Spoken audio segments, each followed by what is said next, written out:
ಇದು ಕೇರಳ ಮೂಲದ ಒಂದು ಕುಟುಂಬದ ಹುಡುಗಿಯ ಕಥೆಯಾಗಿದೆ. ಅವಳು ಅವಳ ತಾಯಿಯ ಏಕೈಕ ಮಗಳಾಗಿದ್ದಳು. ಅವಳು ನಮ್ಮಲ್ಲಿ ಕೋರಿಕೆ ಮಾಡಿಕೊಂಡಿದ್ದಾಳೆ, ನನ್ನ ಜೀವನದ ಕಥೆಯನ್ನು ನಿಮ್ಮ ಚಾನೆಲ್ ಮೂಲಕ ಪ್ರಸಾರ ಮಾಡಿ. ನಾನು ಸರಿ ಎಂದು ಕೇಳತೊಡಗಿದೆ. ಆಗ ಅವಳು ಹೇಳತೊಡಗಿದಳು, ಈ ಘಟನೆ ನನ್ನ ಜೀವನದಲ್ಲಿ 6 ವರ್ಷಗಳ ಹಿಂದೆ ನಡೆದಿತ್ತು. ಇದರಿಂದ ನನ್ನ ಜೀವನ ಅಲ್ಲೋಲ ಕಲ್ಲೋಲವಾಗಿತ್ತು. ಸರಿ, ಈಗ ನಾನು ಹೇಳುವ ಕಥೆಯನ್ನು ಕೇಳಿ. ಮದುವೆಯ ಮರುದಿನ ಮನೆಯ ಕೆಲಸದಾಕೆ ನನಗೆ ಉಡುಗೊರೆಯನ್ನು ನೀಡಿದ್ದಳು. ಆಗ ನನ್ನ ಅತ್ತೆ ಅವಳ ಕಪಾಳಕ್ಕೆ ಒಂದು ಏಟನ್ನು ಹಾಕಿ, ನಿನಗೆ ಎಷ್ಟು ಧೈರ್ಯ ಬಂತು ನನ್ನ ಸೊಸೆಗೆ ಉಡುಗೊರೆ ನೀಡಲು ಅಂತ ಕೇಳಿದ್ರು. ನನ್ನ ಮದುವೆ ಶ್ರೀಮಂತ ಕುಟುಂಬದ ಹುಡುಗನ ಜೊತೆ ಮಾಡಲಾಗಿತ್ತು. ಪ್ರತಿಯೊಬ್ಬರು ಮದುವೆಗೆ ಬಂದವರು ನನಗೆ 1000-2000 ರೂಪಾಯಿಗಳನ್ನು ಉಡುಗೊರೆಯಾಗಿ ನೀಡುತ್ತಿದ್ದರು. ಹೀಗೆ ಸಂತೋಷದಲ್ಲಿ ಆ ದಿನವೂ ಕಳೆದು ಹೋಯಿತು. ಆದರೆ ಮನೆ ಕೆಲಸದ ಆಕೆಗೆ ಯಾಕೆ ನನ್ನ ಅತ್ತೆ ಹೊಡೆದರು ಎಂದು ನನಗೆ ಪ್ರಶ್ನಾರ್ಥಕವಾಗಿ ಮನಸ್ಸಲ್ಲಿತ್ತು. ಅತ್ತೆ ಅವಳನ್ನು ಕೆಲಸದಿಂದ ತೆಗೆದು ಮನೆಯಿಂದ ಹೊರಗೆ ಹಾಕಿದ್ದರು. ಹೀಗೆ ದಿನಗಳು ಕಳೆಯುತ್ತಿತ್ತು. ಒಂದು ದಿನ ಮಾರುಕಟ್ಟೆಗೆ ಹೋದಾಗ ಅವಳು ನನ್ನ ಹತ್ತಿರ ಬಂದು, ನಿನಗೆ ನನ್ನ ಪರಿಚಯ ಸಿಕ್ಕಿದ್ಯಾ? ನಾನು ನಿಮಗೆ ಉಡುಗೊರೆ ನೀಡಿದ್ದಕ್ಕೆ ನಿಮ್ಮ ಅತ್ತೆ ನನಗೆ ಹೊಡೆದಿದ್ರಲ್ವಾ, ಅವಳೇ ನಾನು. ನೀವು ಆ ಉಡುಗೊರೆಯನ್ನು ಒಮ್ಮೆ ತೆರೆದು ನೋಡಿ, ಅದರಲ್ಲಿ ಏನಿದೆ ಅಂತ ನಿಮಗೆ ಗೊತ್ತಾಗುತ್ತೆ ಎಂದು ಹೇಳಿದಳು. ನಾನು ಹೌದಾ ಅಂತ ಕೇಳಿ ಬಹಳ ಕುತೂಹಲದಿಂದ ಮನೆಗೆ ಬಂದ ತಕ್ಷಣ ಆ ಉಡುಗೊರೆಯನ್ನು ನಾನು ತೆರೆದು ನೋಡಿದಾಗ ದಿಗ್ಭ್ರಮೆಗೊಂಡಿದ್ದೆ.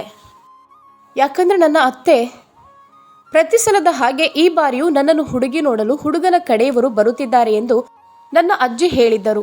ಆದರೆ ನನಗೆ ಗೊತ್ತಿತ್ತು, ಬಂದವರಿಗೆ ಎಲ್ಲರಿಗೂ ಒಪ್ಪಿಗೆ ಆಗುತ್ತೆ, ಆದರೆ ಮದುವೆ ಮಾತ್ರ ನಡೆಯುವುದಿಲ್ಲ. ಪ್ರತಿ ಸಲನೂ ಇದುವೇ ನಡೆಯುವುದು. ಈ ಬಾರಿಯೂ ಅದೇ ನಡೆಯಿತು.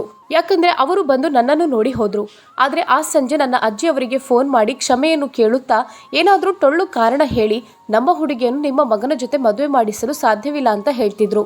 ಅಜ್ಜಿಯ ಮಾತಿನಿಂದ ನಾನು ತುಂಬ ಚಿಂತೆಗೆ ಒಳಗಾಗಿದ್ದೆ. ಅಜ್ಜಿ ಯಾಕೆ ಈ ರೀತಿ ಮಾಡ್ತಿದ್ದಾರೆ? ಅಜ್ಜಿ ನನಗೆ ಬರುವ ಸಂಬಂಧವನ್ನು ಯಾಕೆ ತಪ್ಪಿಸ್ತಿದ್ದಾರೆ? ಅವರ ಪ್ರೀತಿಯಲ್ಲಿ ನನಗೆ ಸಂಶಯ ಇರಲಿಲ್ಲ. ಯಾಕಂದರೆ ನನ್ನ ತಾಯಿಯ ಮರಣದ ನಂತರ ನನಗೆ ತಾಯಿಯ ಪ್ರೀತಿಯನ್ನು ನೀಡಿದ್ದರು. ನನಗೆ ಪಕ್ಕದ ಮನೆಯ ಆಂಟಿ ಗೆಳತಿ ಇದ್ದರು. ಅವರು ನನ್ನ ಜೊತೆ ತುಂಬ ಅನ್ಯೋನ್ಯವಾಗಿ ಪ್ರೀತಿಯಿಂದ ಇರ್ತಿದ್ರು. ನಾನು ನನ್ನ ಕಷ್ಟ ಸುಖಗಳನ್ನು, ನನ್ನ ಭಾವನೆಗಳನ್ನು, ನೋವನ್ನು ಅವರಲ್ಲಿ ಹೇಳ್ತಿದ್ದೆ.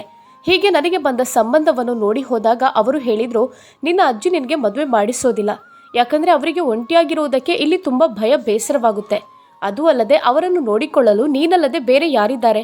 ನಿನ್ನನ್ನು ತುಂಬ ಪ್ರೀತಿಸ್ತಿದ್ದಾರೆ. ಅದಕ್ಕೋಸ್ಕರ ನಿನ್ನನ್ನು ದೂರ ಮಾಡಲು ಅವರು ಬಯಸ್ತಿಲ್ಲ. ಆ ಒಂದು ಕಾರಣದಿಂದ ನಿನ್ನನ್ನು ಇಲ್ಲೇ ಕೂರಿಸಿ ಮುದುಕಿ ಮಾಡಿಬಿಡ್ತಾರೆ. ನೀನಂತೂ ಈ ಜನ್ಮದಲ್ಲಿ ಮದುವೆ ಆಗಲು ಸಾಧ್ಯವಿಲ್ಲ ಅಂತ ಹೇಳ್ತಿದ್ರು. ಆಗ ನಾನು ಜೋರಾಗಿ ನಗುತ್ತಿದ್ದೆ. ಯಾಕಂದರೆ ಅಜ್ಜಿಯು ಆ ರೀತಿಯ ಯೋಚನೆಯಿಂದ ಹಾಗೆ ಮಾಡ್ತಿರ್ಲಿಲ್ಲ. ಅವರು ನನ್ನನ್ನು ತುಂಬ ಪ್ರೀತಿಸ್ತಾರೆ. ನನಗೆ ಒಂದು ಒಳ್ಳೆಯ ಸಂಬಂಧ, ಒಂದು ಒಳ್ಳೆ ಹುಡುಗ ಸಿಗಲಿ ಅಂತ ಕಾಯ್ತಿದ್ದಾರೆ. ಅದಕ್ಕೋಸ್ಕರ ಬಂದ ಸಂಬಂಧಗಳನ್ನು ನಿರಾಕರಿಸ್ತಿದ್ದಾರೆ. ಆ ದಿನ ಕೂಡ ಬಂದವರ ಜೊತೆ ನಾನು ನನ್ನ ಮೊಮ್ಮಗಳನ್ನು ನಿಮ್ಮ ಮಗನಿಗೆ ಮದುವೆ ಮಾಡಿ ಕೊಡುವುದಿಲ್ಲ ಅಂತ ಹೇಳಿಬಿಟ್ರು. ನನಗೆ ಅಜ್ಜಿಯ ವರ್ತನೆ ತುಂಬ ವಿಚಿತ್ರ ಎಂದು ಅನ್ನಿಸ್ತು. ನನ್ನ ಗೆಳತಿ ಹೇಳಿದ್ದು ನಿಜವಾಗಿದೆ ಎಂದು ಅನ್ನಿಸ್ತಿದೆ. ಅವರು ಸತ್ಯವಾದ ಮಾತನ್ನು ಹೇಳಿದ್ದಾರೆ. ಅಜ್ಜಿಗೆ ನನ್ನನ್ನು ಮದುವೆ ಮಾಡಿಸುವುದಕ್ಕೆ ಇಷ್ಟ ಇಲ್ವಾ ಎಂದು ನಾನು ಯೋಚಿಸುತ್ತಿರುವಾಗ ಅಪ್ಪ ಕೆಲಸ ಬಿಟ್ಟು ಸಂಜೆ ಮನೆಗೆ ಬಂದರು. ಅಮ್ಮ, ಏನಾಯಿತು? ಬಂದ ಸಂಬಂಧ ಒಪ್ಪಿಕೊಂಡ್ರ ಅಂತ ಕೇಳಿದರು. ಬಿಡು ಮಗನೇ, ಅವರು ಪುಟ್ಟಿಗೆ ಬೇಡ. ಎಲ್ಲಿಂದ ಎದ್ದು ಬಂದಿದ್ದಾರೋ, ಎಂಥ ಜನಗಳೆಲ್ಲ ಬರ್ತಾರೆ. ಅಂಥ ಸಂಬಂಧಗಳು ಬೇಡ. ನಾನು ಒಳ್ಳೆ ಸಂಬಂಧವನ್ನು ನೋಡಬೇಕು ಅಂತ ಅಂದುಕೊಂಡಿದ್ದೇನೆ. ಅಂತಹ ಒಂದು ಒಳ್ಳೆಯ ಕುಟುಂಬ ಸಿಕ್ಕಿದ್ರೆ ಮಾತ್ರ ಒಪ್ಪಿಕೊಳ್ಳುತ್ತೇನೆ ಎಂದು ಅಜ್ಜಿ ಹೇಳಿದರು. ಆಗ ಅಪ್ಪನಿಗೆ ತುಂಬ ಸಿಟ್ಟು ಬಂತು. ನೋಡಮ್ಮ, ಪುಟ್ಟಿ ಅಂದರೆ ತುಂಬ ಚಿಕ್ಕ ಹುಡುಗಿ ಅಲ್ಲ. ಅವಳಿಗೆ ಈಗಾಗಲೇ 25 ವರ್ಷ ಆಗಿದೆ. ಇನ್ನು ಸ್ವಲ್ಪ ಕಾದರೆ 25 ಕಳೆಯುತ್ತದೆ. ಮತ್ತಾರು ಮದುವೆ ಆಗಲು ಮುಂದೆ ಬರ್ತಾರೆ? ನಮ್ಮ ಮಗಳಿಗೆ ಸಂಬಂಧವನ್ನು ಮಾತನಾಡೋಕ್ಕೂ ಯಾರೂ ನಮ್ಮ ಮನೆಗೆ ಬರಲಿಕ್ಕಿಲ್ಲ. ಯಾಕಂದರೆ ಈಗಿನ ಹುಡುಗರು 25 ವರ್ಷ ಆಗುವಾಗಲೇ ಮದುವೆ ಆಗಿ ಬಿಡ್ತಾರೆ. ಅದೂ ಅಲ್ಲದೆ ಕಾಲ ಬದಲಾಗಿದೆ. ಮೊದಲಿನ ಹಾಗೆ ಇಲ್ಲ. ಪ್ರತಿಯೊಂದು ಹುಡುಗಿಗೆ ಎಷ್ಟು ವಯಸ್ಸಾಗಿದೆ, ಹುಡುಗನಿಗೆ ಎಷ್ಟು ವಯಸ್ಸಾಗಿದೆ ಅಂತ ಚೆನ್ನಾಗಿ ತಿಳಿದುಕೊಳ್ತಾರೆ. ಇದರಿಂದ ನಾವೀಗ ಮುದ್ದು ಮಾಡಿ ಮಕ್ಕಳನ್ನು ಬೆಳೆಸಿಕೊಂಡಿರ್ತೇವೆ. ಆ ನೆಪದಲ್ಲಿ ಬಂದಿರುವ ಸಂಬಂಧವನ್ನೆಲ್ಲ ಬೇಡ ಬೇಡ ಅಂತ ನಿರಾಕರಿಸಿದರೆ ಮುಂದೆ ಕಷ್ಟವಾಗಬಹುದು ಅಂತ ಹೇಳಿದರು. ಇನ್ನಾದರೂ ಬಂದ ಸಂಬಂಧವನ್ನು ಒಪ್ಪಿಕೊ ಅಂತ ಹೇಳಿದರು. ನೋಡು ಮಗನೇ, ನಾನು ಪುಟ್ಟಿಯ ತಾಯಿಯಲ್ಲ, ಆದರೆ ನಾನು ತಾಯಿಯ ಪ್ರೀತಿಯನ್ನು ನೀಡಬಲ್ಲೆ. ನನ್ನ ಪುಟ್ಟಿ ಹೇಗಿರಬೇಕು, ಎಲ್ಲಿರಬೇಕು, ಎಂತಹ ಮನೆಯನ್ನು ಸೇರಬೇಕು ಅಂತ ಯೋಚಿಸಿದ್ದೇನೆ. ಅಂತಹ ಸಂಬಂಧಗಳೇ ನನಗೆ ಬೇಕು ಅಂತ ಹೇಳಿದರು. ಅಲ್ಲಮ್ಮ, ನಿನ್ನ ಕಲ್ಪನೆಯಲ್ಲಿ ಇರುವ ಹುಡುಗ ಸಿಗದಿದ್ರೆ ಮತ್ತೇನು ಮಾಡ್ತೀಯಾ ಎಂದು ಅಪ್ಪ ಕೋಪದಲ್ಲಿ ಕೇಳಿದರು. ಮತ್ತೇನು ಮಾಡೋದು? ನನಗೆ 2 ರೊಟ್ಟಿ ನನ್ನ ಮೊಮ್ಮಗಳಿಗೆ ಕೊಟ್ಟು ಸಾಕೋದಕ್ಕೆ ಕಷ್ಟ ಆಗುತ್ತಾ ಅಥವಾ ಭಾರ ಆಗುತ್ತಾ ಎಂದು ಕೇಳಿಯೇ ಬಿಟ್ರು. ಆಗ ನನಗೆ ನನ್ನ ಗೆಳತಿ ಹೇಳಿದ್ದು ಸತ್ಯ ಅಂತ ಗೊತ್ತಾಯಿತು. ಮದುವೆ ಆಗದಿದ್ದರೂ ಪರವಾಗಿಲ್ಲ, ಅವಳು ನನ್ನ ಜೊತೆ ಇದ್ರೇನೆ ಸಂತೋಷ ಅಂತ ಹೇಳುವ ರೀತಿಯಲ್ಲಿ ಮಾತನಾಡಿದರು. ಆದರೆ ನನಗೆ ಅಜ್ಜಿಯಲ್ಲಿ ತುಂಬ ಕೋಪ ಬಂತು. ಯಾಕಂದರೆ ನನಗೆ ನನ್ನದೇ ಆದ ಕನಸು, ಆಸೆ, ಭಾವನೆಗಳು ಇದೆ. ಇದನ್ನು ಯಾಕೆ ನನ್ನ ಅಜ್ಜಿ ಅರ್ಥ ಮಾಡಿಕೊಳ್ಳುತ್ತಿಲ್ಲ ಎಂದು ನಾನಂದುಕೊಂಡೆ. ನನಗೆ ತುಂಬ ಬೇಸರವಾಯಿತು. ನಾನು ನನ್ನ ಕೋಣೆಗೆ ಹೋಗಿ ಹೊರಗಡೆ ಕಿಟಕಿ ಮೂಲಕ ನೋಡ್ತಿದ್ದೆ. ಆಗ ಅಮ್ಮನ ತುಂಬ ನೆನಪಾಯಿತು. ಕಣ್ಣೀರು ಹಾಕಿದೆ. ಹೀಗೆ ದಿನಗಳು ಕಳೆಯುತ್ತಿತ್ತು. ಒಂದು ದಿನ ಅಜ್ಜಿ ಬಂದು, ನೋಡು ಪುಟ್ಟಿ, ಇವತ್ತು ಹುಡುಗನ ಕಡೆಯವರು ಬರ್ತಿದ್ದಾರೆ, ಬೇಗ ಸಿದ್ಧಳಾಗು ಅಂತ ಹೇಳಿದರು. ನಾನು, ಇಲ್ಲ ಅಜ್ಜಿ, ನಾನು ರೆಡಿಯಾಗೋದಿಲ್ಲ. ನನಗೆ ಯಾವುದೇ ಹುಡುಗನನ್ನು ನೋಡೋದು ಬೇಡ. ನಾನು ಅವರ ಎದುರಿಗೆ ಹೋಗಿ ನಿಲ್ಲೋದಿಲ್ಲ. ನನ್ನ ಜೀವನ ಇದೇ ರೀತಿ ಆಯಿತು. ಬಂದವರಿಗೆ ಅಲಂಕಾರ ಮಾಡಿಕೊಂಡು ಅವರ ಮುಂದೆ ಹೋಗಿ ನಿಲ್ಲೋದು, ಮತ್ತೆ ಅವರು ಹೋದ ನಂತರ ನೀವು ಬೇಡ ಅಂತ ನಿರಾಕರಿಸುವುದು. ನನ್ನ ಭಾವನೆಗಳಿಗೆ ಸ್ವಲ್ಪನೂ ಬೆಲೆ ಅನ್ನೋದು ಇಲ್ವಾ? ಬೇಡ ಬೇಡ, ನನಗೆ ಯಾವ ಮದುವೆನೂ ಬೇಡ ಅಂತ ಹೇಳಿದೆ. ಆಗ ಅಜ್ಜಿ ನಗುತ್ತಾ, ಹುಚ್ಚು ಹುಡುಗಿ, ನಾನು ನಿನಗೆ ಎಂಥ ಹುಡುಗ ಬೇಕು ಅಂತ ಅಂದುಕೊಂಡಿದ್ದೇನೆ, ಅಂಥ ಹುಡುಗ ಇವತ್ತು ಬರ್ತಾನೆ. ಅದೇ ಅಂತಹ ಸಂಬಂಧವನ್ನು ನಾನು ಕಂಡು ಹಿಡಿದಿದ್ದೇನೆ. ಇವತ್ತು ನಾನು ಬೇಡ ಅನ್ನೋದಿಲ್ಲ, ನಿನಗೆ ಈ ಸಂಬಂಧ ಕೂಡಿ ಬರುತ್ತೆ ಅಂತ ಹೇಳಿದರು. ಆದರೆ ನನಗೆ ಅವರ ಮಾತಿನಲ್ಲಿ ವಿಶ್ವಾಸವಿರಲಿಲ್ಲ. ಬೇಡ ಅಜ್ಜಿ, ನಾನು ಅವರ ಮುಂದೆ ಹೋಗೋದಿಲ್ಲ. ಮನೆಗೆ ಯಾರು ಬರುವುದು ಬೇಡ ಅಂತ ಹೇಳಿದೆ. ಆಗ ಅಜ್ಜಿ, ಹೋಗು, ಈಗ ನಾನು ಹೇಳಿದಾಗೆ ಕೇಳು ಅಂತ ಹೇಳಿದರು. ಮತ್ತೆ ನಾನು ಮನಸ್ಸಿನಲ್ಲಿ ಹೊರಡಿ ರೆಡಿಯಾದೆ. 2 ಮಹಿಳೆಯರು ಮತ್ತು 2 ಗಂಡಸರು ಮನೆಗೆ ಬಂದರು. ಬಂದವರು ಚಹಾ ತಿಂಡಿ ತಿಂದು ನನ್ನನ್ನು ನೋಡಿ ಮಾತನಾಡಿಸಿದ್ದರು. ಅವರಿಗೆ ನಾನು ತುಂಬ ಇಷ್ಟವಾಗಿದ್ದೆ. ನಮಗೆ ಹುಡುಗಿ ಇಷ್ಟವಾಗಿದ್ದಾಳೆ ಎಂದು ಹೇಳಿದರು ಮತ್ತು ಅತ್ತೆ ನನಗೆ 10,000 ತೆಗೆದು ಕೈಗೆ ನೀಡಿದರು. ಯಾಕೆ ಎಂದು ನಾನು ಗೊಂದಲವಾಗಿ ಅಜ್ಜಿಯನ್ನು ನೋಡಿದೆ. ಆಗ ಅಜ್ಜಿ ನಗುತ್ತಾ ತೆಗೆದುಕೋ ಅಂತ ಹೇಳಿದರು. ಅವರು ಆಯಿತು ಸರಿ, ಒಪ್ಪಿಗೆಯಾಗಿದೆ, ನಾವು ಮುಂದಿನ ಮಾತನ್ನು ಮುಂದುವರಿಸೋಣ ಎಂದು ಮನೆಯಿಂದ ಹೊರಟರು. ಅಪ್ಪ ಸಂಜೆ ಬಂದಾಗ ಏನಾಯಿತು ಅಂತ ಕೇಳಿದಾಗ ಅಜ್ಜಿ ಈ ಹುಡುಗ ಇಷ್ಟವಾಗಿದ್ದಾನೆ, ನಮ್ಮ ಪುಟ್ಟಿಯನ್ನು ಒಪ್ಪಿಕೊಂಡಿದ್ದಾರೆ ಅಂತ ಹೇಳಿದರು. ಅಲ್ಲಮ್ಮ, ಈ ಸಂಬಂಧ ನಿನಗೆ ಹೇಗೆ ಒಪ್ಪಿಗೆ ಆಯಿತು? ಎಲ್ಲದಕ್ಕೂ ಬೇಡ ಅಂತ ನೀನು ಅಡ್ಡಿ ಮಾಡ್ತೀಯಲ್ವಾ? ಇದಕ್ಕೇನು ಮಾಡಲಿಲ್ಲ ಎಂದು ಕೇಳಿದರು. ಆಗ, ಮಗನೇ, ನಾನು ನನ್ನ ಪುಟ್ಟಿಗೆ ಎಂಥ ಹುಡುಗ ಕುಟುಂಬ ಬೇಕು ಅಂತ ಬಯಸಿದ್ದೇನೋ ಅಂಥದ್ದೇ ನನಗೆ ಇಂದು ಸಿಕ್ಕಿದೆ. ಈ ಹುಡುಗ ಮತ್ತು ಕುಟುಂಬದವರು ನಮ್ಮ ಪಕ್ಕದ ಊರಿನ ಅತ್ಯಂತ ಶ್ರೀಮಂತ ಕುಟುಂಬದವರು. ಒಂದು ದೊಡ್ಡ ಮನೆತನ. ಅದಕ್ಕೋಸ್ಕರ ನಾನು ಒಪ್ಪಿಕೊಂಡೆ. ನನ್ನ ಪುಟ್ಟಿ ಮದುವೆಯಾದ ನಂತರ ಸಕಲ ಐಶ್ವರ್ಯದಿಂದ ಬದುಕಿ ಬಾಳಬೇಕು. ಅವಳಿಗೆ ಯಾವುದರಲ್ಲೂ ಕಡಿಮೆಯಾಗಬಾರ್ದು. ಅದಕ್ಕೋಸ್ಕರ ನಾನು ಇಂತಹ ಸಂಬಂಧವನ್ನು ನೋಡುತ್ತಿದ್ದೆ ಅಂತ ಹೇಳಿದರು. ಅಜ್ಜಿ ತುಂಬ ಸಂತೋಷವಾಗಿದ್ದರು. ಯಾಕಂದರೆ ನಾನು ಒಂದು ಶ್ರೀಮಂತರ ಕುಟುಂಬಕ್ಕೆ ಹೋಗುತ್ತಿದ್ದೇನೆ ಎಂದು. ಆದರೆ ಅಪ್ಪನಿಗೆ ಇದರಲ್ಲಿ ಸಮಾಧಾನವಾಗಲಿಲ್ಲ. ಅಪ್ಪ, ಬೇಡಮ್ಮ, ಈ ಸಂಬಂಧ ಬೇಡ ಅಂತ ತಲೆ ಅಲ್ಲಾಡಿಸಿದ್ದರು. ಯಾಕಂದರೆ ನಮ್ಮಂತಹ ಮಧ್ಯಮ ಕುಟುಂಬದವರ ಹೆಣ್ಣು ಮಕ್ಕಳನ್ನು ಶ್ರೀಮಂತರ ಹುಡುಗನಿಗೆ ಮದುವೆ ಮಾಡಿ ಕೊಡಬಾರ್ದು. ಅವರು ನಮ್ಮ ಹೆಣ್ಣು ಮಕ್ಕಳನ್ನು ಅವಮಾನಿಸಿ ಕೊಲ್ಲುತ್ತಾರೆ. ಅವರಿಗೆ ಒಂಚೂರು ಗೌರವ ಬೆಲೆ ಅನ್ನೋದು ಅಲ್ಲಿ ಇರೋದಿಲ್ಲ. ನನ್ನ ಮಗಳನ್ನು ಅಂಥ ಕುಟುಂಬಕ್ಕೆ ಕೊಡಲು ನಾನು ಬಯಸುವುದಿಲ್ಲ ಅಂತ ಹೇಳಿದರು. ಸಾಕು ಕೇಶವ, ಇನ್ನೇನು ಹೇಳಬೇಡ. ನಾನು ನನ್ನ ಮೊಮ್ಮಗಳಿಗೆ ತಾಯಿಯ ಪ್ರೀತಿಯನ್ನು ನೀಡಿ ಸಾಕಿದ್ದೇನೆ. ಅವಳ ಭವಿಷ್ಯ ಚೆನ್ನಾಗಿರಬೇಕು ಅಂತ ಆಸೆ ಪಡ್ತೇನೆ. ಆದರೆ ನೀನು ಇನ್ನೇನು ಯೋಚನೆ ಮಾಡಿ ಇದಕ್ಕೆ ಅಡ್ಡಿ ಮಾಡಬೇಡ. ನೀನು ಅಂದುಕೊಂಡಂತೆ ಏನೂ ಆಗೋದಿಲ್ಲ, ಅದು ನಿನ್ನ ಕಲ್ಪನೆ ಅಷ್ಟೇ ಅಂತ ಹೇಳಿದರು. ಮತ್ತೆ ಅಪ್ಪ ಏನೂ ಮಾತನಾಡಲಿಲ್ಲ. ಅವರು ತುಂಬ ಬೇಸರಗೊಂಡಿದ್ದರು. ಆ ಸಂದರ್ಭದಲ್ಲಿ ಅವರು ಅಸಹಾಯಕರಾಗಿದ್ದರು. ನನ್ನನ್ನು ತುಂಬ ಪ್ರೀತಿಯಿಂದ ಅಜ್ಜಿ ಮತ್ತು ಅಪ್ಪ ಸಾಕಿದ್ದರು. ಅಪ್ಪನಿಗೆ ಮುಂದೆ ನನಗೆ ಏನೂ ತೊಂದರೆ ಆಗಬಾರ್ದು ಅಂತ ಯೋಚಿಸ್ತಿದ್ರು. ಆದರೆ ಅಜ್ಜಿ ಯೋಚನೆ ಹಣಕಾಸಿನಲ್ಲಿ ಯಾವುದೇ ತೊಂದರೆ ಆಗಬಾರ್ದು, ಅವಳು ಶ್ರೀಮಂತಿಕೆಯಲ್ಲಿ ಬದುಕಬೇಕೆಂದು ಆಗಿತ್ತು. ಆದರೆ ಶ್ರೀಮಂತಿಕೆ ನಮ್ಮಂತಹ ಬಡವರಿಗೆ ಹೊಂದುವಂಥದ್ದಲ್ಲ ಅನ್ನೋದು ಅಪ್ಪನ ವಾದವಾಗಿತ್ತು. ಹೀಗೆ ನಾನು ಏನೂ ಮಾತನಾಡದೆ ನನ್ನಷ್ಟಕ್ಕೆ ನಾನಿದ್ದೆ. ಆ ರಾತ್ರಿ ಅಪ್ಪ ನನ್ನ ಹತ್ತಿರ ಬಂದು ಕೇಳಿದರು, ಮಗಳೇ, ನೀನು ಈ ಮದುವೆ ಸಂಬಂಧದ ವಿಷಯದಲ್ಲಿ ಏನು ಹೇಳ್ತೀಯಾ? ನಿನಗೆ ಹುಡುಗ ಇಷ್ಟವಾಗಿದ್ದಾನಾ ಅಥವಾ ಆ ಕುಟುಂಬ ಒಪ್ಪಿಗೆಯಾಗಿದ್ಯಾ? ಶ್ರೀಮಂತ ಕುಟುಂಬದವರ ಜೊತೆ ನಿನಗೆ ಜೀವಿಸಲು ಸಾಧ್ಯವಿದೆಯಾ? ಯಾಕಂದರೆ ಅವರು ಅವರ ಊರಲ್ಲಿ ಆಗರ್ಭ ಶ್ರೀಮಂತರು. ಅವರಿಗೆ ಸಮಾಜದಲ್ಲಿ ಒಂದು ಸ್ಥಾನ, ಗೌರವ ಅನ್ನೋದು ಇರುತ್ತೆ. ಅದು ಅವರು ಮದುವೆ ಮಾಡಿ ಮನೆಗೆ ಸೊಸೆಯಾಗುವ ಹುಡುಗಿಗೆ ಏನೆಲ್ಲ ಬೇಕು, ಎಷ್ಟೆಲ್ಲ ತಿನ್ನಬೇಕು ಅಂತ ಅಪೇಕ್ಷಿಸ್ತಾರೆ. ಯಾಕಂದರೆ ಅವರಿಗೆ ಮಾನವೀಯತೆಗಿಂತ ಸಮಾಜದ ಮುಂದೆ ಘನತೆ ಹೆಚ್ಚಾಗಿರ್ತದೆ. ಯಾವುದೇ ಕಾರಣಕ್ಕೂ ಬರೀ ಹೆಣ್ಣನ್ನು ಮದುವೆ ಮಾಡಿ ಕರೆದುಕೊಂಡು ಹೋಗಲು ಅವರು ಸಿದ್ಧರಿರಲು ಸಾಧ್ಯ ಇಲ್ಲ. ನನ್ನಿಂದ ಅವರ ಬೇಡಿಕೆಯನ್ನು ಪೂರೈಸಲು ಸಾಧ್ಯ ಇಲ್ಲ. ಯಾಕಂದರೆ ನಾನು ಶ್ರಮಜೀವಿ. ಬೆವರು ಇಳಿಸಿ ಕಷ್ಟಪಟ್ಟು ಕೆಲಸ ಮಾಡಿ ದುಡಿದು ತರುವ ನನಗೆ ಅವರ ಬೇಡಿಕೆಯನ್ನು, ಆಸೆಯನ್ನು ಪೂರೈಸಲು ಖಂಡಿತವಾಗಿಯೂ ಸಾಧ್ಯವಿಲ್ಲ. ಹಾಗಂತ ನಿನ್ನ ಜೀವನ ನರ್ಕ ಮಾಡಬೇಕು ಅಂತ ನನ್ನ ಮಾತಿನ ಅರ್ಥ ಅಲ್ಲ. ನಮ್ಮ ಜೀವನ ಶೈಲಿಗೆ ಹೊಂದಿಕೊಳ್ಳುವಂಥ ಹುಡುಗನಿಗೆ ನಿನ್ನನ್ನು ಕೊಟ್ಟು ಮದುವೆ ಮಾಡುವ. ನಾವು ತುಂಬ ಬಡವರು, ಕಷ್ಟ ಏನು ಅಂತ ಅರ್ಥ ಮಾಡಿಕೊಂಡವರು. ಅವರು ಶ್ರೀಮಂತಿಕೆಯಲ್ಲಿ ಕುಣಿದಾಡಿದವರು. ಮತ್ತು ನೀನು ಜೀವನ ಪರ್ಯಂತ ಅವರ ಕಟು ಮಾತುಗಳನ್ನು ಕೇಳುತ್ತಲೇ ಇರಬೇಕು. ಅಜ್ಜಿ ಏನೋ ಪ್ರೀತಿಯಲ್ಲಿ ನಿನ್ನ ಜೀವನ ಚೆನ್ನಾಗಿರಲಿ ಅಂತ ಯೋಚಿಸ್ತಿದ್ದಾರೆ. ಆದರೆ ನೀನೇನು ಹೇಳ್ತೀಯಾ ಎಂದು ಕೇಳಿದರು. ಅಪ್ಪ, ನಾನು ಇದರಲ್ಲಿ ಏನೂ ಮಾತನಾಡಲು ಇಲ್ಲ. ನಿಮ್ಮಿಬ್ಬರ ಇಷ್ಟನೇ ನನ್ನಿಷ್ಟ. ನೀವು ಹೇಗೆ ಹೇಳ್ತೀರಾ ಹಾಗೆ ನಾನು ಮಾಡ್ತೇನೆ. ನೀವು ಅಜ್ಜಿಯ ಜೊತೆ ಕೂತು ಚರ್ಚೆ ಮಾಡಿ ಮತ್ತೆ ತೀರ್ಮಾನಿಸಿ. ನಾನು ಯಾವುದಕ್ಕೂ ಏನು ಹೇಳುವುದಿಲ್ಲ ಅಂತ ಹೇಳಿಬಿಟ್ಟೆ. ಅಪ್ಪ ಮತ್ತು ಅಜ್ಜಿ ಏನು ಮಾತನಾಡಿಕೊಂಡರು ಎಂದು ನನಗೆ ಗೊತ್ತಿಲ್ಲ. ಆದರೆ ಅಜ್ಜಿ ಅಪ್ಪನ ಯಾವ ಮಾತಿಗೂ ತಲೆ ಬಾಗುತ್ತಿರಲಿಲ್ಲ. ತನ್ನದೇ ಹಠವನ್ನು ಸಾಧಿಸ್ತಿದ್ರು. ಕೊನೆಗೆ ಅವರ ಹಠದಂತೆ ಅದೇ ಸಂಬಂಧದೊಂದಿಗೆ ನನ್ನ ಮದುವೆ ಅದ್ಧೂರಿಯಾಗಿ ನಡೆದು ಹೋಯಿತು. ಆದರೆ ಅಪ್ಪನಲ್ಲಿ ಯಾವುದೇ ರೀತಿಯ ವರದಕ್ಷಿಣೆ ಆಗಲಿ ಮದುವೆ ಖರ್ಚನ್ನು ಮಾಡುವುದಕ್ಕಾಗಲಿ ಹಣವಿರಲಿಲ್ಲ. ಆದರೂ ಮದುವೆ ಅದ್ಧೂರಿಯಾಗಿ ನಡೆದು ಹೋಯಿತು. ಅವರು ಮದುವೆಯಂದು ಕೂಡ ಬಂದು ಹಣವನ್ನು ನೀಡಿದ್ದರು. ಅದನ್ನು ಅಜ್ಜಿಗೆ ಕೊಡಲಾಗಿತ್ತು. ಹೀಗೆ ಬಹಳ ಸಂಭ್ರಮದಲ್ಲಿ ಮದುವೆ ನಡೆದು ಹೋಯಿತು. ಕೊನೆಗೆ ವಿದಾಯ ಹೇಳುವ ಸಮಯವಾಗಿತ್ತು. ಆ ಸಂದರ್ಭದಲ್ಲಿ ಅಜ್ಜಿ ನನ್ನ ಕಿವಿಗೆ ಬಂದು ಹೇಳಿದರು, ನೋಡು ಪುಟ್ಟಿ, ನೀನು ಶ್ರೀಮಂತರ ಮನೆಗೆ ಸೊಸೆಯಾಗಿ ಹೋಗ್ತಿದ್ಯಾ. ಅಲ್ಲಿ ಬೇಕಾದಷ್ಟು ಆಸ್ತಿ ಅಂತಸ್ತಿದೆ. ನೀನು ಸರಿಯಾದ ಸಮಯದಲ್ಲಿ ಅದನ್ನು ಸದುಪಯೋಗಪಡಿಸಿಕೊಳ್ಬೇಕು. ನಿನ್ನ ಬುದ್ಧಿವಂತಿಕೆಯನ್ನು ಉಪಯೋಗಿಸಬೇಕು. ಪೆದ್ದಿಯಂತೆ ಮಾಡಬೇಡ. ಅದೂ ಅಲ್ಲದೆ ನಿನಗೆ ಹಣ ಚಿನ್ನ ನಿನ್ನ ಕೈಗೆ ಬಂದ ಕೂಡಲೇ ನೀನು ಅದನ್ನು ಜೋಪಾನವಾಗಿ ಇಟ್ಟುಕೋ. ನಾನು ನಿನ್ನನ್ನು ನೋಡಲು ಬಂದಾಗ ಅದನ್ನು ನನ್ನಲ್ಲಿ ಕೊಟ್ಟರಾಯಿತು ಅಂತ ಹೇಳಿದರು. ಆದರೆ ಅಜ್ಜಿ ಹಣದಲ್ಲಿ ಇಷ್ಟೊಂದು ಆಸೆಯನ್ನು ಇಟ್ಟಿದ್ದಾರೆ ಎಂದು ನಾನು ಅಂದುಕೊಂಡಿರಲಿಲ್ಲ. ಅತಿ ಆಸೆ ಗತಿಗೇಡು ಎಂಬ ಮಾತು ನನಗೆ ನೆನಪಾಯಿತು. ಅಂದರೆ ಬಡವರು ಇಷ್ಟು ಆಸೆಯನ್ನು ಇಟ್ಕೋಬಾರ್ದೆಂದು ನನಗಾಯಿತು. ಅಜ್ಜಿ ಯಾಕೆ ಹಣದ ಮೇಲೆ ಇಷ್ಟೊಂದು ವ್ಯಾಮೋಹವನ್ನು ಇಟ್ಟುಕೊಂಡಿದ್ದಾರೆ ಎಂದು ನಾನು ಯೋಚಿಸ್ತಿದ್ದೆ.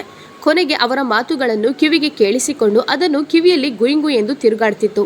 ನಾನು ನನ್ನ ತವರು ಮನೆಗೆ ವಿದಾಯ ಹೇಳಿ ಗಂಡನ ಮನೆಗೆ ಬಂದು ಬಿಟ್ಟೆ. ನನಗೂ ಒಂದು ಕಡೆ ಗಾಬರಿ ಇತ್ತು.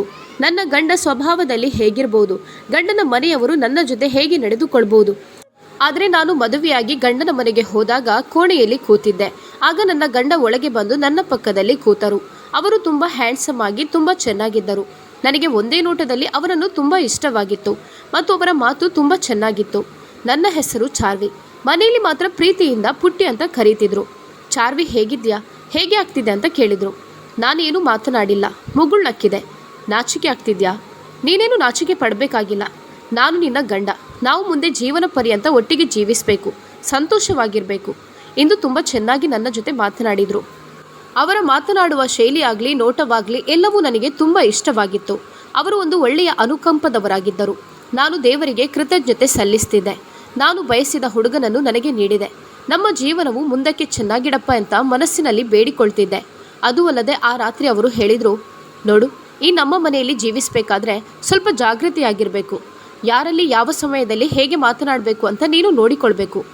ಏನೇ ಬಂದರೂ ಏನೇ ಆದರೂ ನಾನು ಮಾತ್ರ ನಿನ್ನ ಜೊತೆ ಇರುತ್ತೇನೆ. ಆದರೂ ಮುನ್ನೆಚ್ಚರಿಕೆಯಾಗಿ ನಿನಗೆ ನಾನು ಸೂಚನೆಯನ್ನು ನೀಡುತ್ತಿದ್ದೇನೆ ಅಂತ ಹೇಳಿದರು.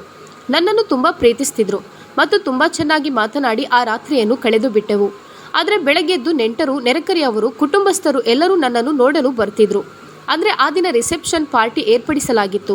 ಬಂದವರೆಲ್ಲ 1000, 2000, 10,000 ಹಣವನ್ನು ನೀಡುತ್ತಿದ್ದರು.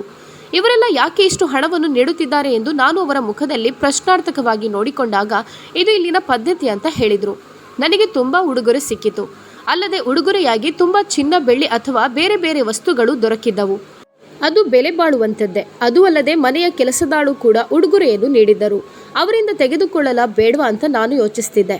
ಆಗ ಅತ್ತೆ ತೆಗೆದುಕೊಳ್ಳಿ ಅಂತ ಹೇಳಿದರು.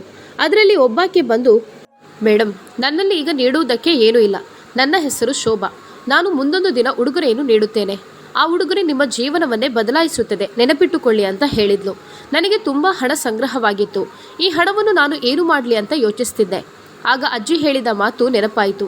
ನಾನು ಇಷ್ಟೊಂದು ಹಣವನ್ನು ಅಜ್ಜಿಗೆ ಕೊಟ್ಟರೆ ನನ್ನ ಗಂಡ ಅಥವಾ ಮನೆಯವರಾಗಲಿ ನನ್ನಲ್ಲಿ ಆ ಹಣವಿಲ್ಲಿ ಅಂತ ಪ್ರಶ್ನೆ ಮಾಡಿದರೆ ಆಗ ನಾನು ಏನು ಹೇಳಬೇಕು? ಅಜ್ಜಿಗೆ ಕೊಟ್ಟಿದ್ದೇನೆ ಅಂತ ಹೇಳಿದರೆ ಅವರು ಏನು ತಿಳಿದುಕೊಳ್ಳಬಹುದು ಎಂದು ಹಲವಾರು ಯೋಚನೆಗಳು ನನ್ನ ಮನಸ್ಸಲ್ಲಿ ಮೂಡ್ತಿತ್ತು. ನಾನು ಸಿಕ್ಕಿದ ಹಣವನ್ನೆಲ್ಲ ಪರ್ಸಲ್ಲಿ ತೆಗೆದಿಟ್ಟೆ. ಮನೆಯಲ್ಲಿರುವ ಎಲ್ಲ ಕೆಲಸದಾಳುಗಳು ಕೂಡ ನನಗೆ ಉಡುಗೊರೆಗಳನ್ನು ನೀಡಿದ್ದರು. ಕೆಲವರು ಬಾಕ್ಸ್ ಮಾಡಿ ಅದರೊಳಗಡೆ ಹಣವನ್ನು ಇಟ್ಟು ನೀಡಿದ್ದರು.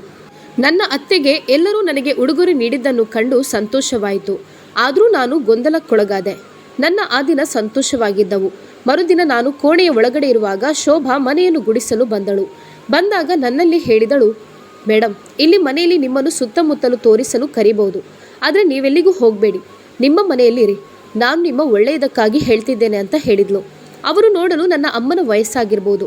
ಆದರೆ ಕೆಲಸದಾಳು ಆದ ಕಾರಣ ಎಲ್ಲರೂ ಶೋಭಾ ಶೋಭಾ ಎಂದು ಕರೆಯುತ್ತಿದ್ದರು. ನನಗೆ ಅದು ಸರಿ ಅಂತ ಕಂಡಿರಲಿಲ್ಲ. ಆದರೆ ಎಲ್ಲರೂ ಆ ರೀತಿ ಕರೆಯುವಾಗ ನಾನು ಅಕ್ಕ ಅಂತ ಕರೆಯಲು ಆಗಲಿಲ್ಲ. ಅದೂ ಅಲ್ಲದೆ ಇಲ್ಲಿ ತುಂಬ ರಹಸ್ಯವಾದ ವಿಷಯಗಳು ಇವೆ. ಅದರ ಬಗ್ಗೆ ಜಾಗೃತಿಯಾಗಿ ಇರಬೇಕು. ನೀವು ಕಂಡಂತೆ ಏನೂ ಇಲ್ಲಿ ಇಲ್ಲ ಅಂತ ಹೇಳಿದ್ಲು. ನನಗೆ ಅವಳ ಮಾತು ಅರ್ಥವಾಗಿರಲಿಲ್ಲ. ಮತ್ತೆ ಹೇಳಿದಳು, ನಿಮಗೆ ನಾನು ಉಡುಗೊರೆ ನೀಡುವುದಕ್ಕಿದೆ. ಅದನ್ನು ನಾನು ಇನ್ನೊಂದು ಸಲ ನೀಡುತ್ತೇನೆ. ಪರವಾಗಿಲ್ಲ ಶೋಭಾ, ನನಗೆ ಉಡುಗೊರೆ ಏನೂ ಬೇಡ. ನಿನ್ನ ಆಶೀರ್ವಾದ ಇದ್ದರೆ ಸಾಕು ಅಂತ ಹೇಳಿದೆ. ಯಾಕಂದರೆ ನನಗೆ ನನ್ನ ಜೀವನದ ಪ್ರಶ್ನೆಯಾಗಿತ್ತು. ನನ್ನ ಜೀವನ ಚೆನ್ನಾಗಿರಬೇಕು, ಸಂತೋಷವಾಗಿರಬೇಕು ಅಂತ ನಾನು ಬಯಸ್ತಿದ್ದೆ. ನಮ್ಮದು ಬಡ ಕುಟುಂಬ. ನಾನು ಅತ್ಯಂತ ಶ್ರೀಮಂತ ಕುಟುಂಬಕ್ಕೆ ಬಂದಿದ್ದೇನೆ. ಇನ್ನು ಮುಂದೆ ಹೇಗಿರಬಹುದು ಅನ್ನುವ ಭಯ ನನ್ನಲ್ಲಿ ಮನೆ ಮಾಡಿತ್ತು. ನನ್ನ ಗಂಡ ನನ್ನನ್ನು ತುಂಬ ಪ್ರೀತಿಸ್ತಿದ್ರು. ಯಾವುದನ್ನು ಕಡಿಮೆ ಮಾಡಿರಲಿಲ್ಲ. ನನಗೆ ಸಮಾಧಾನದಿಂದ ಎಲ್ಲವನ್ನು ಹೇಳಿ ಅರ್ಥ ಮಾಡಿಸ್ತಿದ್ರು. ನನ್ನನ್ನು ನನ್ನವಳು ಅಂತ ಭಾವಿಸಿದ್ದರು. ಮದುವೆಯಾಗಿ 4 ದಿನಗಳ ನಂತರ ನಾವೆಲ್ಲ ಒಂದು ದಿನ ಒಟ್ಟಿಗೆ ಕೂತು ತಿಂಡಿ ತಿನ್ನುತ್ತಿದ್ದೆವು. ಎಲ್ಲರೂ ನಗು ನಗುತ್ತಾ ತಿಂದ ನಂತರ ಎಲ್ಲರೂ ಎದ್ದು ಕೈ ತೊಳೆಯಲು ಹೋದರು. ಕೊನೆಗೆ ನಾನು ಎದ್ದೆ. ಆಗ ಅತ್ತೆ ಹೇಳಿದ್ರು, ಚಾರ್ವಿ, ಈ ಪಾತ್ರೆಗಳನ್ನು ಅಡುಗೆ ಮನೆಗೆ ತೆಗೆದುಕೊಂಡು ಹೋಗು. ನಾನು ಅವರನ್ನೇ ನೋಡಿದೆ. ಯಾಕೆ ಆ ರೀತಿ ನೋಡ್ತಿದ್ಯಾ? ನಾನು ಪಾತ್ರೆಗಳನ್ನು ತೆಗೆದುಕೊಂಡು ಹೋಗಿ ಅಲ್ಲಿಡು ಅಂತ ಹೇಳ್ತಿದ್ದೇನೆ. ಅದನ್ನು ತೊಳೆದಿಡಲು ಈಗಲೇ ಹೇಳಲಿಲ್ಲ. ಅದು ಅಲ್ಲದೆ ನೀನು ಯಾರೂ ಅಲ್ಲ, ಮನೆಯ ಸೊಸೆ. ಈಗಷ್ಟೇ ಮದುವೆಯಾಗಿದ್ಯಾ. ಮದುಮಗಳಾಗಿರೋದ್ರಿಂದ ಸ್ವಲ್ಪ ವಿಶ್ರಾಂತಿ ತೆಗೆದುಕೋ. ಮತ್ತೆ ಮನೆ ಕೆಲಸವನ್ನು ನೀನೇ ಮಾಡಬೇಕು ಅಂತ ಹೇಳಿದರು.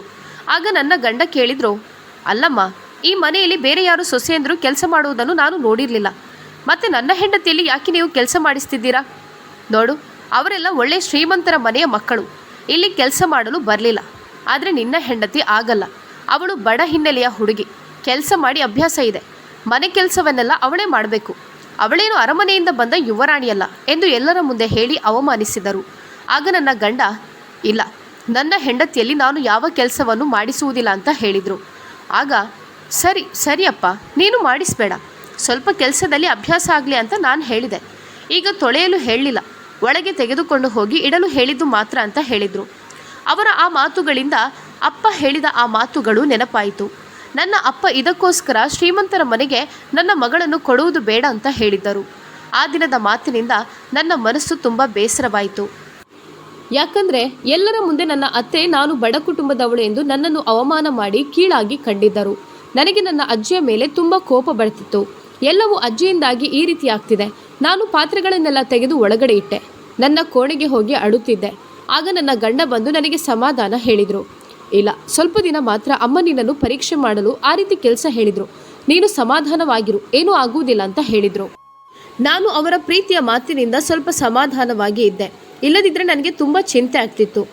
ಆಗ ಪುನಃ ಶೋಭಾ ನನ್ನ ಕೋಣೆಗೆ ಬಂದು ನನಗೆ ಒಂದು ಉಡುಗೊರೆಯನ್ನು ನೀಡಿದಳು. ಅಷ್ಟರಲ್ಲಿ ಇದ್ದಕ್ಕಿದ್ದಂತೆ ನನ್ನ ಅತ್ತೆ ಬಂದು ಕೆಂಡಾಮಂಡಲವಾದರು. ನಿನಗೆ ನನ್ನ ಸೊಸೆಗೆ ಉಡುಗೊರೆ ನೀಡಲು ಎಷ್ಟು ಧೈರ್ಯ ಅಂತ ಅವಳ ಕಪಾಳಕ್ಕೆ ಒಂದು ಏಟನ್ನು ಹಾಕಿದ್ರು. ಆಗ ಅವಳಿಗೂ ನಾಚಿಕೆ ಮತ್ತು ಬೇಸರವಾಯಿತು. ಕೈಯನ್ನು ಮುಖಕ್ಕೆ ಹಿಡಿದುಕೊಂಡು ಹೊರಗಡೆ ಹೋದಳು. ಆದರೆ ಅದರ ನಂತರ ಅವಳು ನಮ್ಮ ಮನೆಗೆ ಕೆಲಸಕ್ಕೆ ಬರಲೇ ಇಲ್ಲ. ನಮ್ಮ ಮನೆಯಲ್ಲಿ ತುಂಬ ಮಂದಿ ಕೆಲಸದಾಳು ಇದ್ದರು. ಆದರೆ ಮನೆಯ ಒಳಗಡೆ ಕೆಲಸ ಮಾಡುತ್ತಿದ್ದದ್ದು ಅವಳು ಮಾತ್ರ. ಅವಳ ಪತ್ತೇನೇ ಇರಲಿಲ್ಲ. ಕೆಲಸಕ್ಕೆ ಬರ್ತಾನೆ ಇರಲಿಲ್ಲ. ಯಾಕೆ, ಏನಾಯಿತು ಅಂತ ನನಗೆ ಗೊತ್ತಾಗಲಿಲ್ಲ. ಪಾಪ, ಅತ್ತೆ ಹೊಡೆದದ್ದು ಅವಳಿಗೆ ತುಂಬ ಬೇಸರ ಆಗಿರ್ಬೋದು. ಅದಕ್ಕೆ ಬರಲಿಲ್ಲ ಅಂತ ನಾನಂದುಕೊಂಡೆ. ಒಂದು ದಿನ ಅತ್ತೆಯಲ್ಲಿ ಕೇಳಿದೆ. ಆಗ ಗೊತ್ತಿಲ್ಲ, ಅವಳ ಆರೋಗ್ಯ ಸರಿಯಿಲ್ಲ ಅಂತ ಕಾಣಬೇಕು. ಅದು ಅಲ್ಲದೆ ಅವಳು ಈ ಊರಿನಿಂದ ಬೇರೆ ಊರಿಗೆ ಹೋಗಿದ್ದಾಳಂತೆ. ಇನ್ಮೇಲೆ ಬರುವುದಕ್ಕೆ ಸಾಧ್ಯವಿಲ್ಲ ಅಂತ ಹೇಳಿದ್ದಾರೆ. ಬೇರೆ ಕೆಲಸದಾಳು ಆಗುವವರೆಗೂ ನೀನು ಮನೆಯ ಕೆಲಸವನ್ನು ಮಾಡಬೇಕು ಅಂತ ಹೇಳಿದರು. ಆದರೆ ಅದರ ನಂತರದ ದಿನಗಳಲ್ಲಿ ಅವಳ ಕೆಲಸವನ್ನೆಲ್ಲ ಅತ್ತೆ ನನ್ನಲ್ಲಿ ಮಾಡಿಸಿದರು. ನನಗೆ ಅಷ್ಟು ದೊಡ್ಡ ಮನೆಯಲ್ಲಿ ಅಷ್ಟು ಕೆಲಸ ಮಾಡಿ ಅಭ್ಯಾಸ ಇರಲಿಲ್ಲ. ನಾನು ತುಂಬ ಕಷ್ಟಪಡಬೇಕಾಯಿತು. ಮತ್ತು ಒಂದು ಹೊತ್ತು ಸಮಯ ಇಲ್ಲದೆ ಬೆಳಗ್ಗೆ ಎದ್ದು ಮಲಗುವ ತನಕ ಕೆಲಸವನ್ನು ಮಾಡ್ತಿದ್ದೆ. ನನ್ನ ಸೌಂದರ್ಯವನ್ನಾಗಲಿ ದೇಹವನ್ನಾಗಲಿ ನೋಡಲು ನನಗೆ ಸಮಯ ಇರ್ತಿರಲಿಲ್ಲ. ಅದೂ ಅಲ್ಲದೆ ನನ್ನ ಕೈಯಿಂದ ಕೆಲಸವನ್ನು ಮಾಡುವ ಶಕ್ತಿಯೂ ಕೂಡ ಇರಲಿಲ್ಲ. ಯಾಕಂದರೆ ಮನೆಯಲ್ಲಿ ನನಗೆ ಯಾವ ಕೆಲಸವನ್ನು ಮಾಡಿ ಹವ್ಯಾಸ ಇರಲಿಲ್ಲ. ನನ್ನನ್ನು ಅಪ್ಪ ಮತ್ತು ಅಜ್ಜಿ ಪ್ರೀತಿಯಿಂದ ಮುದ್ದು ಮಾಡಿ ಸಾಕಿ ನನ್ನ ಕೈಯಿಂದ ಯಾವ ಕೆಲಸವನ್ನು ಮಾಡಿಸ್ತಿರಲಿಲ್ಲ. ಆದರೆ ಇಲ್ಲಿ ನನಗೆ ಇಷ್ಟು ದೊಡ್ಡ ಭಾರ ನನ್ನ ತಲೆಯ ಮೇಲೆ ಹಾಕಿದ್ದರು. ನನಗೆ ಮಾಡದೆ ಬೇರೆ ದಾರಿ ಇರಲಿಲ್ಲ. ಉಳಿದವರೆಲ್ಲ ಅರಮನೆಯಲ್ಲಿ ಮಹಾರಾಣಿಗಳು ಕೂತು ತಿನ್ನುತ್ತಿದ್ದರು. ಆದರೆ ನಾನು ಜೀತದಾಳುವಾಗಿ ಕೆಲಸ ಮಾಡಬೇಕಾಯಿತು. ನನ್ನ ಗಂಡನಿಗೆ ಇದರಲ್ಲಿ ತುಂಬ ಬೇಸರ ಇತ್ತು. ಆದರೆ ಅವರು ಕೂಡ ಏನು ಮಾಡುವ ಹಾಗೆ ಇರಲಿಲ್ಲ. ನನ್ನ ಅಜ್ಜಿಯ ಹಣದ ವ್ಯಾಮೋಹಕ್ಕೆ ನಾನು ಬಲಿಯಾಗಿದ್ದೆ. ನಮ್ಮಷ್ಟೇ ಸ್ಥಾನಮಾನ ಇರುವ ಕುಟುಂಬಕ್ಕೆ ನನ್ನನ್ನು ಮದುವೆ ಮಾಡಿಸಿದರೆ ಇಂದು ನಾನು ಇಷ್ಟು ಕಷ್ಟಪಡಬೇಕಾಗಿರಲಿಲ್ಲ. ನಾನು ಪ್ರತಿದಿನ ಕೆಲಸ ಮಾಡಿ ಸುಸ್ತಾಗಿ ತುಂಬ ಸೊರಗಿ ಹೋಗಿದ್ದೆ. ಒಂದು ದಿನ ನನ್ನ ಗಂಡ ಬಂದು ನನ್ನನ್ನು ಕನ್ನಡಿಯ ಮುಂದೆ ನಿಲ್ಲಿಸಿದರು. ನೋಡು ಚಾರ್ವಿ, ನಿನ್ನ ಮುಖವನ್ನು ನೋಡು, ಹೇಗಾಗಿದ್ಯಾ? ಮದುವೆ ದಿನ ನನ್ನ ಹತ್ತಿರ ಕೂತ ಮದುಮಗಳು ನೀನೇನಾ? ನೋಡು, ನಿನ್ನ ಮುಖ, ಆ ಕಣ್ಣಾಗಲಿ ಈ ಕೂದಲಾಗಲಿ ಹೇಗಾಗಿದೆ? ನಾನು ಕೇಳಿದೆ. ನಾನೇನು ಮಾಡಲಿ? ಮನೆಯ ಇಷ್ಟೊಂದು ಕೆಲಸಗಳನ್ನು ನನ್ನ ತಲೆಯ ಮೇಲೆ ಹಾಕ್ತಿದ್ದಾರಲ್ಲ.